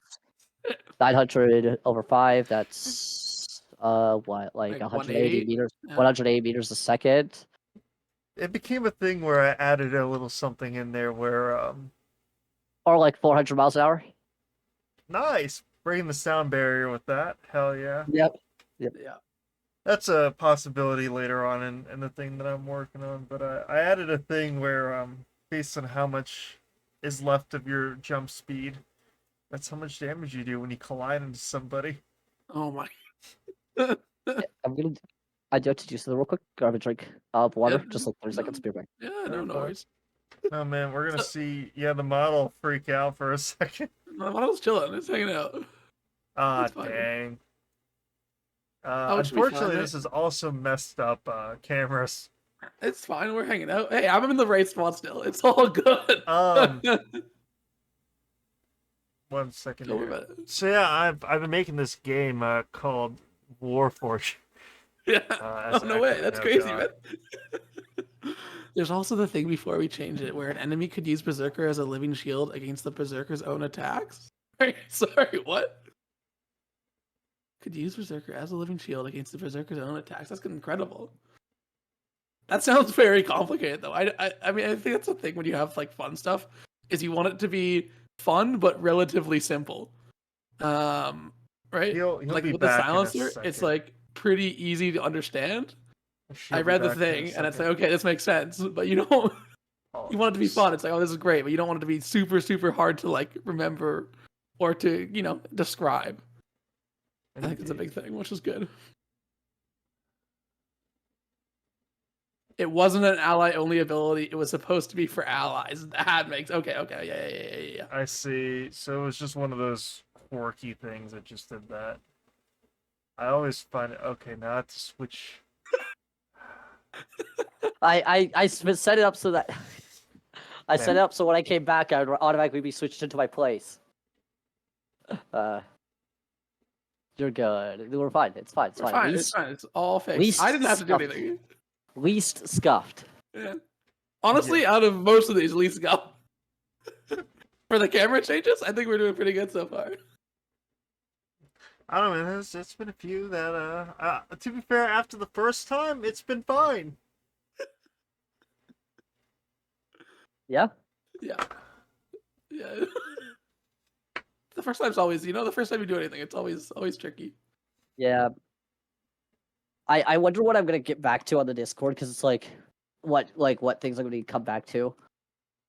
Because obviously there's gonna be people with complaints, and one of the big things about creating a TTRPG is you cannot let those people with complaints, stop you from having mechanics in your game. Because the biggest thing with TTRPGs is you have to hit a certain niche, right? Yeah.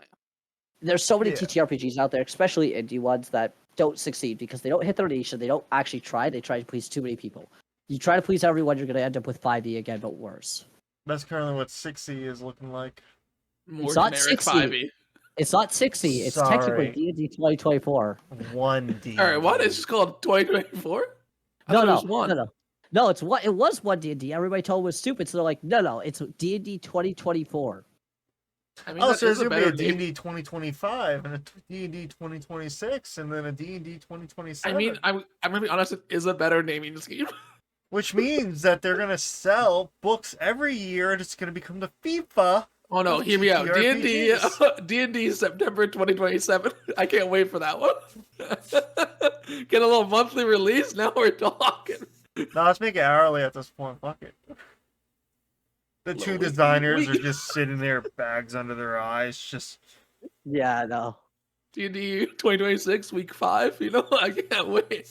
To be fair, if that's the case, and yeah, like after like the 100th monthly release or the 100th like hourly release, those rules are gonna be crazy as fuck. I The didn't They're know sleep if I gonna was allowed. deprived. I didn't know if I was allowed to make that joke, so I switched to the Discord chat. Oh man, I gotta look at Oh it. god. That's it. That one was an inside job. Let's be real here. No, No. you can't just say it on a podcast. The last guy that said that on a podcast got like sued for like $2 billion. Actually, There. Well, no, it was about it. It wasn't that specific thing, but he was saying stuff was an inside job. Oh, I know what you're talking about. Yeah. We know the guy. Yeah. Everybody. He Yeah. complains about frogs. He Yeah, doesn't like that's frogs. all you need to know. oh, he. Yeah, it is he. Oh, He who man. we shall not name like Voldemort. Whoa, you can't say that I name. mean, wait, I'm allowed to say Alex Jones on Twitch, right? No, I meant Voldemort, but yeah. Because like here's the thing, like I think I would sooner stare down Voldemort than Alex Jones. I'm gonna be real. Because at least one of them looks nicer. I don't admit. I mean the nose thing that doesn't do it for me for Voldemort. Sorry, Voldy. Sorry, are we talking about how attractive you are to Voldemort right now? Yeah, listen. How do we get there? Look, man, I'm just not into Voldy's nose OC. You know. Okay. I don't. But, Voldemort is a rodent for me, you know. But I'm fine with 9/11 jokes. All right. Okay. Did you know that Disney Channel a long time ago released a 9/11 movie, like a Disney Channel exclusive 9/11 movie? Sorry, what? I bet Yeah. that went down like the second tower for the critics. No. So it was called Tiger Cruise, and basically what it was is it was a bunch of kids who went on a cruise with their parents or like someone who they like, who was like in the military at the time, and they went on a cruise ship with them, and they were like seeing how it worked, and they were on the ship when 9/11 happened, and that's the entire story. Oh. That's a choice. And it was like the effects of 9/11 on the people in the military on the ship and the kids and like how they're mental. It's like Nice that's a preface, but what the fuck, Disney? Disney Channel, yeah, Disney. Not even like it was a Disney. It was a Disney Channel, like the TV. It was like a Disney Channel exclusive movie, you know, like the same one that had High School Musical. High School Musical at 9 p.m. followed by the effects of 9/11 on children Actually, and people in the military at 10. Yeah, no, that was actually a thing. Like it was like that was one of the ad breaks. It was like a rerun of High School Musical followed by an all new movie, Tiger. It was like what? At And they 12, even had like at midnight, we're gonna be releasing the Disney movie about fucking child slaves in Albania. yeah, it's like that kind of total shift. But they also, I don't know, Disney was really obsessed with 9/11 for some reason. The Disney Channel was. Because for some reason, after 9/11, they had a bunch of the actors talk about their feelings about 9/11 and put it during the ad breaks. Not a joke. They're like, during 9/11 is affecting all of us, and this is how I'm coping with 9/11. And it's like the actors from a show. It's like, it'll be like, I'm this person from this show. This is how I'm dealing with 9/11. It's like, what? Listen, South Park came out with, they said it was cool to talk about 9/11, not and whatnot. So Yeah. I think it's fine for me to reuse the joke of, that tonal shift was like the second tower collapsing. Yeah. It's like, yeah. Same vein of Disney Channel. I don't know if it was Disney Channel, but there was one thing I saw, and it was after 9/11. This one person on a show, like every outfit they were ever in had an American flag, like in color scheme or literally an American flag on it for like an entire season directly after. That's I think it funny. might have been Disney Channel. It was like some kids show, That- and it oh, was that like, That whoa. would be a Disney Channel thing too. I don't know Yeah. why they were like 9/11 was this like it was a big travesty. Like, don't get me wrong, but they were like constantly saying like how like depressing it was. It's like you're the Disney Channel, not I Nine wouldn't. News. This is kind of conspiracy territory, but I wouldn't put it past it to say the government might have had a hand in that. What a great Well, way to Disney Channel? radicalize your children. Yeah, your no, nation. actually, I would. Actually, I would say it would. That's the most likely explanation, because if you didn't know, did you know about the government military contract for movies and TV? Yeah. Yeah, so like I don't if you know want to use about, like but makes sense. so basically what happens is if you want to use anything like the actual military uses, you get your movie sponsored by the military, and you have to make the military look cool. So weirdly, so like in the Transformers movies, the first few are sponsored by the military, and you have the military taking down the evil guys, and the military are all cool and stuff. But then the last couple movies, they were not sponsored by the military because it makes the military look incompetent. Yep. And so the You- military refused to sponsor it, so they don't have official Fuck uniforms. me, Actually, sorry, military. I don't think that you're able to defeat giant robots. Yeah. Apologies for not making you Hey, guys hey. fucking. But weirdly, those last two movies were sponsored by China, so Oh, I mean that checks out. that checks out. I mean, it's like the Top Gun movies are both sponsored by the U.S. military. Yep, that's one of the most iconic, notable things. I mean, and they slap. They're great movies, but they are just quite literally propaganda, pretty Kiwi, much. Imagine if one of these days, one of these podcasts, somebody mentions China, and I just have this whole spiel prepared about like, thank you, China, for supporting us on the podcast, and it just I classic don't know how to social react. credit everything. Nah, I mean, if you write it up, I'd be impressed. yeah. You get sponsored by the U.S. military. You get to use a tank in the podcast. That would be sick. It's like, guess what, Kiwikachi? We're sponsored by the military.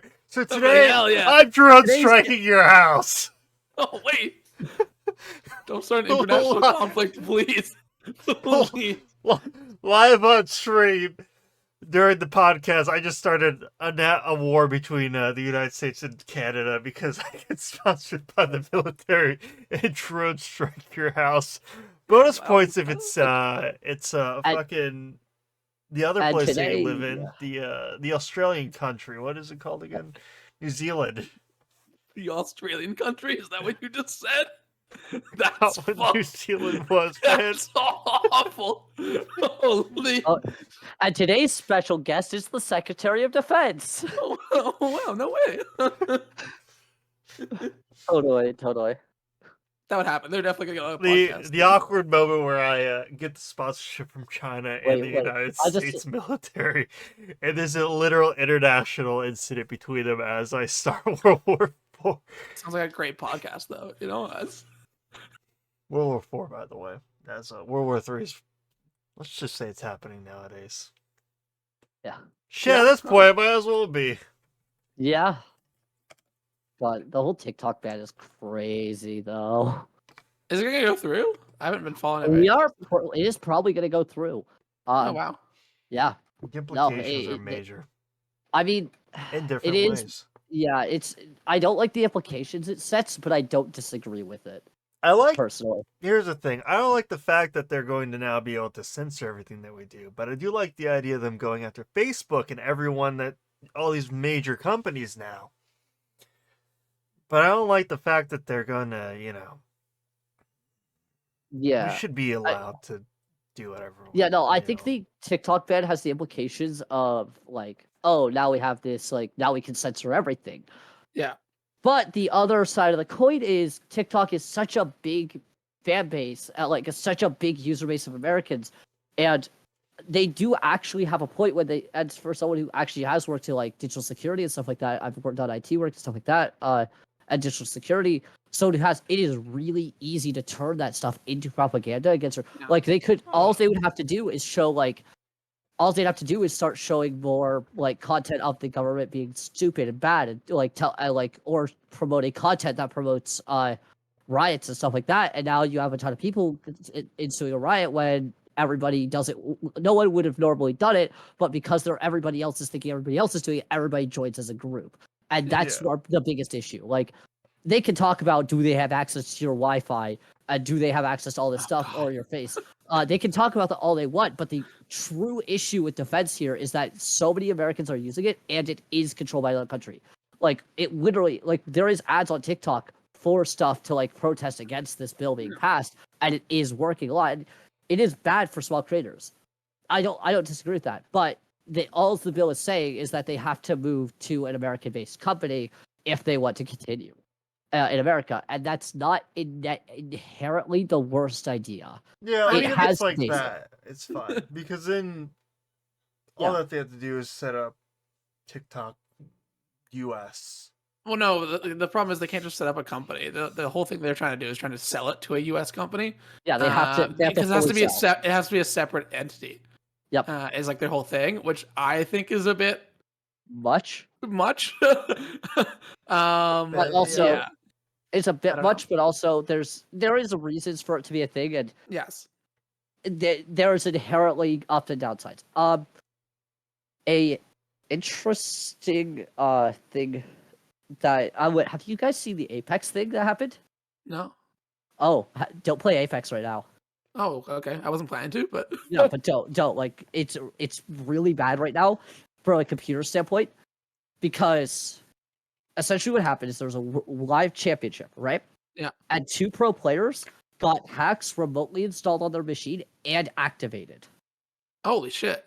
Yeah, so some hackers got into pro players' machines and installed and activated cheats for Apex remotely, which might be an Apex thing. It might be an easy anti-cheat thing. Easy anti-cheat has tried to confirm that it's not them, but that hasn't been confirmed yet. So we don't really know. It could just be those 2 players individually had malware on their machine that allowed the hackers to do that, but I wouldn't play Apex for about a week or 2 to see what happens, and then afterwards, I don't know if you see the clips, but the guys are like, they're playing, and then automatically cheats enabled, and the only reason we know it with actual hackers and not them just enabling cheats by accident is that in the chat it said, "Hacking the World Championship brought to you by," and a hacker alias. And hackers will do that because they can get themselves hired for hacking jobs, black or white hat either.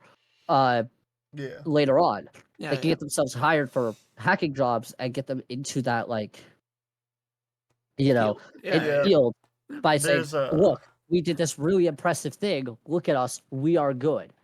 But I really like this article titled "Apex Legend Tournament Hacker Says He Did It for Fun." Yeah, no, that that tracks. I'm just like, hell yeah, brother. That sounds like most hackers. I mean, like a lot of the. Not most hackers. Most hackers do it for money. I mean, there's a lot of hackers that do stuff for fun. I mean, especially like young hackers. If you're like, most, I don't know. There's a lot of stories of like. Oh my god, did you ever? 18-year-olds hacking. The guy who leaked all of Nintendo's old files and also he did it for fun. He also revealed a thing that basically a company that did like baby monitors and stuff was having remote storage and localized recordings of all of it, and he hacked in and revealed all of them. And same guy who did the Nintendo leaks, the Nintendo Mega Leak. That's fun, but also like hell yeah, thank you. Yeah. Yeah. He did the Nintendo Mega Leak and leaked all their old games and assets and files and everything. Oh man, doing God's work out here. Yeah. Yeah. And he did it just because he could. That guy after our hearts, man. Yeah. Man of the people. Modern day Robin Hood, really. Indeed. We should all strive to be like that, man. And hack Nintendo. I don't have that. True. This is a call to. No, I'm not gonna. No, this is not a call to action. Do not hack Don't do it. That's at your risk. We do not advertise that. Anyway, moving on. This is not proper financial advice. Yeah. I had a conversation with someone about how the console wars are ended, and the winners are PC and Nintendo. Yeah. Yeah. I mean, that's not wrong. Do you know why Nintendo won though? Nintendo shouldn't have won. Nintendo should have gone down by now. But they have developed the most ingenious system. They have developed a console where people want more than one.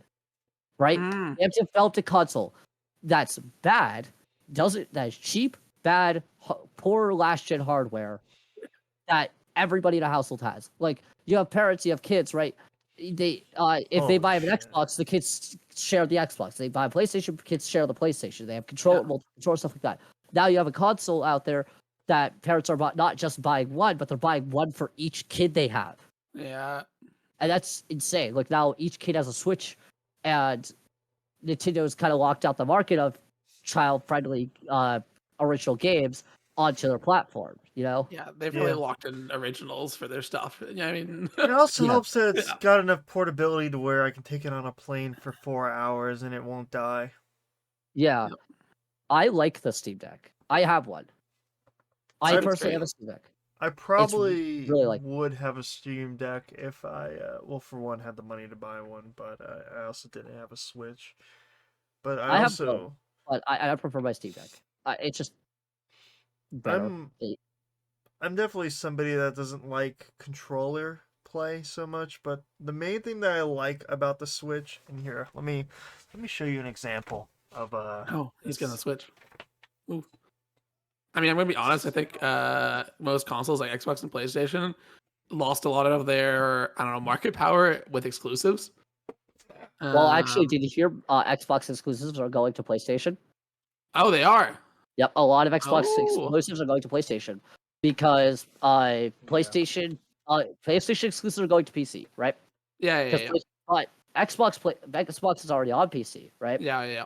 So Xbox exclusives are actually moving to PlayStation, and the reason is it doesn't make sense for them to have exclusives anymore. It doesn't even really make sense for No. them to have an Xbox anymore. Nobody's buying an Xbox. People are buying a PC and getting Xbox games, right? Yeah. And that's the main thing. It doesn't make sense for them to have an Xbox anymore because no one's buying one. And the reason the console wars even happened in the first place. Okay. I have another thing about the console wars thing. It also probably helps Nintendo that their console didn't only have 100 fucking units of it and had like a 6-year waiting list for their Oh, yeah. shit. Yeah. That probably helps. But something that I think is interesting is the console wars ended in the PC, and we always knew that's where it was going to end, right? Oh, yeah. Because that's how it was always going to end. It was always going to end in PC. It's just a big fight for second place. Yeah. And it's the reason the console wars even happened in the first place is because of price, right? Mhm. The price of a console before you had a price of a PC which spit a lot, and you have a price of a console which was relatively cheap comparatively. Mhm. And so you have a console that's relatively cheap that has higher, and because it's optimized for only gaming, not like everything else, it's just one thing it does is gaming. You can make it a lot cheaper because you're making only parts for gaming in it. You're not putting all this extra stuff in.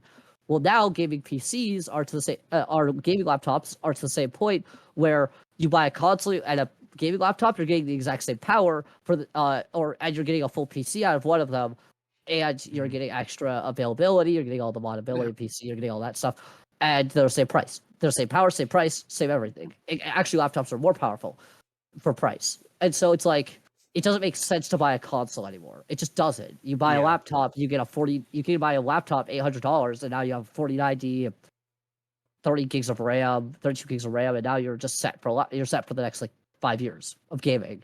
Basically. You're set Yeah, for the next gen or two, right? I think a big shift was also DVD players and Blu-ray players. Yeah, The fact that Xboxes and PlayStation couldn't do those was a yeah. huge selling point back in the day. And now it's like I don't know anyone that has a Blu-ray player. Cares. Yeah, Yeah. no Okay, one, everything's no one has What do you- Blu-ray. No one uses CDs. Yeah, do I want to spend 20 Actually, bucks we for a might move movie ba- that I'll watch once, or do I just want to rent it on Amazon for $2? Actually, we might be moving back to CDs soon. Oh, I would love to. I think it's a great system. I just think it's Or no, we're moving Yeah. back to CDs because we found a new way to read them that does it at a micron level instead of a laser level. So you're not reading at speed, you're reading at a micro. So like those things like those probes that have been shown that like can measure things down to the atom. I don't know if you saw Mark Rober's like Nerf gun video where they use a tiny little probe to make a tiny Nerf gun. no.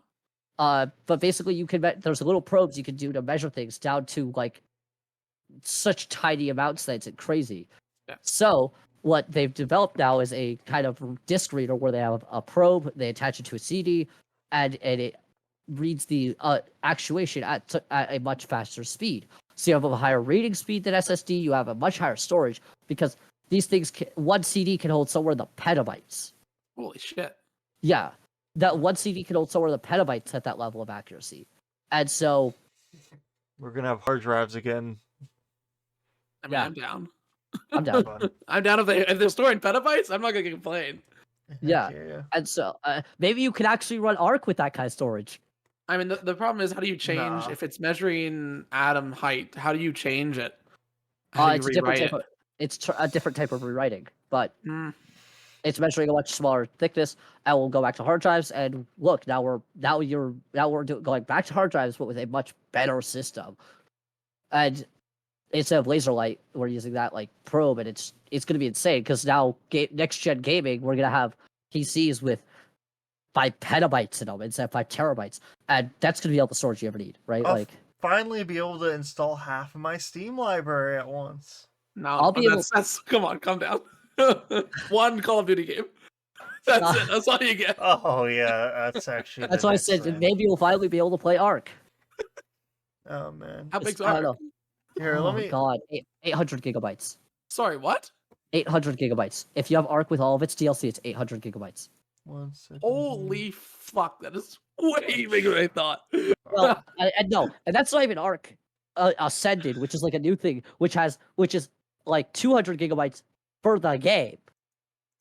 The one without DLC. Yeah, I can confirm. I don't have any DLC, and Arc has taken up 329 gigabytes. Holy Yep. shit. Yep. Wait, you can't get the Arc DLC anymore? You can. It requires you have it's like premium pass though. Okay, the base game is only it says only 100 gigabytes. Oh, Maybe no, I this is an can- old one. You can get the Arc DLC still, but also Arc Survival Ascended, that second game that I was talking about, Yeah. is just Arc I have 1 the with better graphics. It's not even. It doesn't have any yeah, new yeah, content. yeah. They literally have It's- nothing. They just upped the graphics and made the game larger. Indeed. Yeah, holy shit. I'm seeing one here. Yeah, like 450 gigabytes for Arc and a couple deals. Oh, Yeah. man. Yeah. God. So you'd have to get like a whole, if you want to play Arc, you have to get a whole hard drive Sure. just for Arc. Yep. Yep. Arc Hell yeah. players Great. really be dig. Holy. I did grab. Oh these no, they added one new controllers. dino. Sorry, they added a new dino recently. They added one. What, is it another 50 gigs? How much does that take? 100 Probably. actually. Oh, wow. All Oh, of they really which is its scaled back. butthole texture. Gotta get that 80K. So I know why Arc is so big. So Arc versus the idea of Arc versus Power World is really funny to me because Power World's like 3 gigabytes, and Holy they shit. managed to have it's only like 3 to 5 gigabytes, I think. And what's crazy about that is all the grass on the map, each individual blade of grass is its own model. In Power World, yep. How? They made I don't know how they fit that in, but it's some crazy compression. And then Arc decides, so what if the grass is uncompressed files where all completely uncompressed textures and uncompressed models? No compression, not at all. We want all the quality. The icon, which is just the game's logo, is almost a gigabyte. Holy shit. They Yeah. literally said, we're not compressing anything. Yeah. God. And then the Arc Survival Ascended decided, so what if we upped the amount of polygons by about tenfold? and then we added uncompressed shaders. Because Hell that's yeah, totally brother. gonna make our game sell well. Yeah, it's gonna look good. It's just gonna holy shit, that's a lot of storage. Yeah. Fuck yeah. Uh, I mean, okay. Well, at least there's a reason for it. Not a good one, Yep. but Yeah, no, the Yeah. yeah, and the bug fixes take like 30 gigabytes. The bug fixes are like 30 gigabytes for Arc Survival because they Ascended. changed like 5 logos or something, and they're It's, like, Yeah. The Go. funny thing is that I currently have an update queued that's only 300 megabytes for Arc. oh, what? Oh, wow. Yeah. Arc Survival Evolved or Ascended? It's Ascended It's that has it. evolved. They're Yeah, making an that's Arc why. too. Okay, interesting. Yeah, that's fair then. I mean, that makes sense. Arc's been out for forever, hasn't it?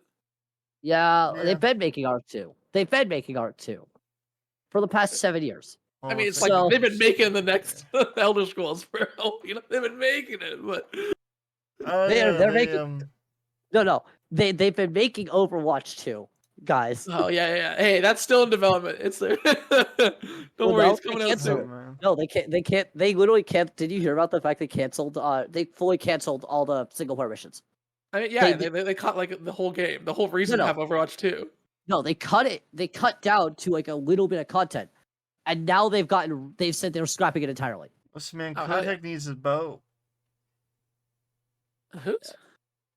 Kotek. I think it's just Yeah. Bobby Kotek. Oh, he's a Yeah. boat.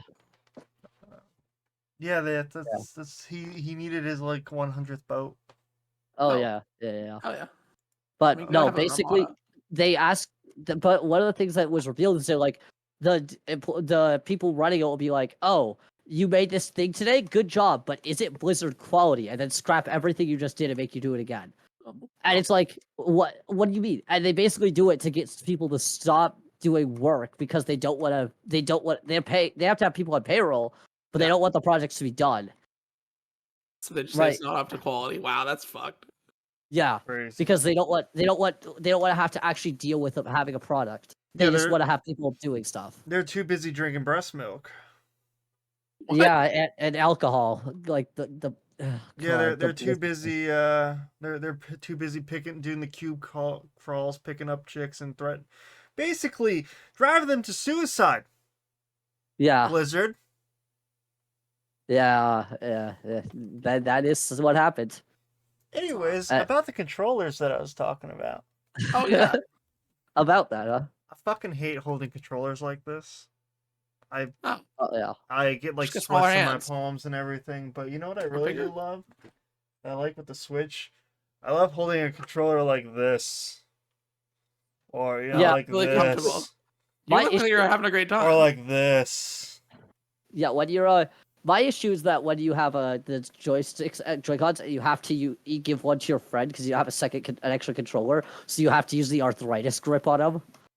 That's why I have two of these. Yeah. The world's tiniest I controller. have two of those, and then if you notice, I have a red and a pink one here. That's because the Switch has the blue and the green one plugged in. Whoa. Gotcha. I actually am really kind of sad because I have a 3D printer, and I was gonna fix the Joy-Cons on these by having like a printed thing to just slide in there instead of doing the index card thing. Yeah. But my 3D printers, Can you pieces. 3D print little tiny controllers that you put the sideways Joy-Cons in so that you can at least hold them without like your hands shattering? I mean, Yep. I'm sure, yeah, Those there would be nice. somebody's probably Ooh, made guys. a file that has it where like you have like a thing where you actually have like, Yeah. like it properly set up There to is. where you can There properly is. do There is. things. There is one of those. Also, one more thing. One thing I found that's really nice for gaming is what I call key controller layout. Right? Oh, Basically, you set your controls in games so that it's like a controller where you have joystick and X, Y, A, B, or whatever the PlayStation things are. But instead of that, you use a keyboard and you use WASD and the arrow keys. Instead of X, Y, A, B, you use the arrow keys for the same purpose. And so what you do for that is now you have a system in place where you have a controller but wide. Really wide. controller. Like actually comfortable. Understandable. Yeah, because well, and for like esports gaming, I use it for Brawlhalla because I do Brawlhalla esports, and now your hands are actually centered on your body instead of like being cramped together or whatever for most games. Your hands are centered on your body, and you're just using both at once. It's just very natural because you're using double WASD essentially. But anyway, I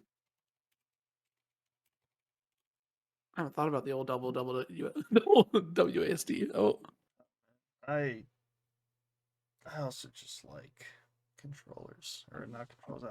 I like keyboard and mouse. It makes me feel special. It makes me feel good. makes you feel special. That's good. I'm happy to hear that, buddy. That's nice. Weirdest way I could have put that, but like I said, controllers make my palms sweaty for some fucking reason. Knees weak? I vomit on my sweater. I've done that. Wouldn't recommend. You guys ever thrown up spaghetti? No. Maybe, but Somebody has to rudely end the podcast 5 hours early. This was supposed to be a 7-hour podcast. 5 hours but, early. I could not talk for that long. I have Um, to. I have to get to the Discord and talk to people, but for Yeah. 5 more hours? No, no.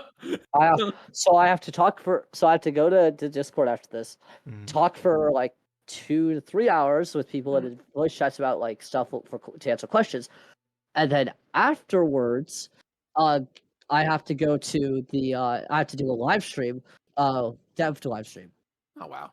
You got a busy I, day. You got a full day. Holy shit. I do, yeah. Well, we just Yeah. released a game, so you know. Yeah, I mean, yeah, it makes sense. Yeah. A full day of talking, I meant. Not a full day, you know. I should probably let you head off then. I'll have your link for warforger.com. I'm assuming that has everything in there that anybody needs.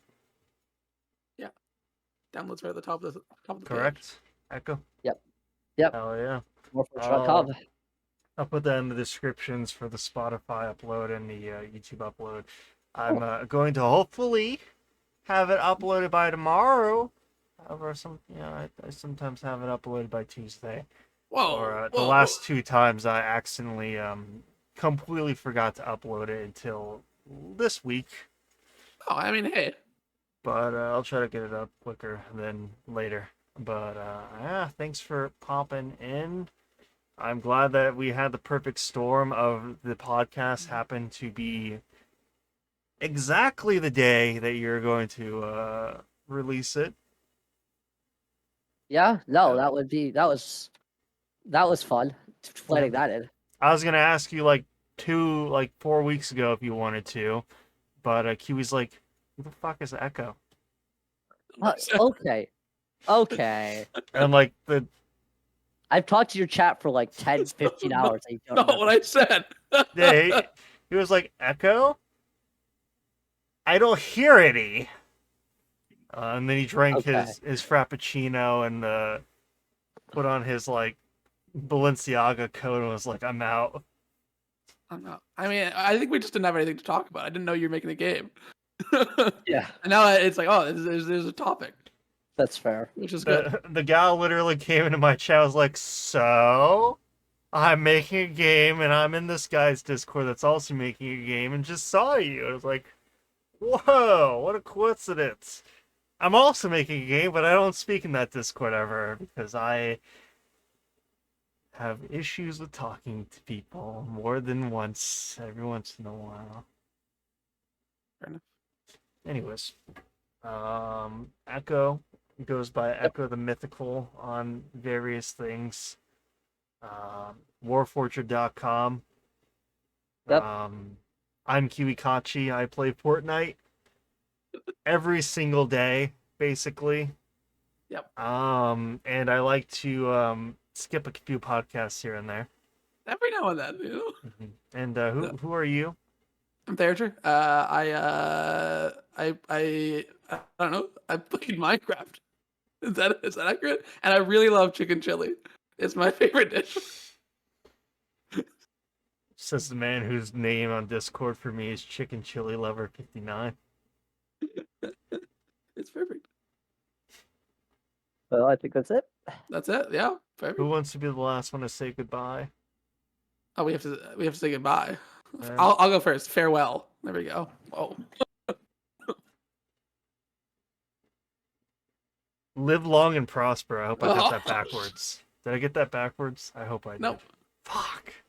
Yoda would say it backwards. Later, nerds. There we go. That's the best one.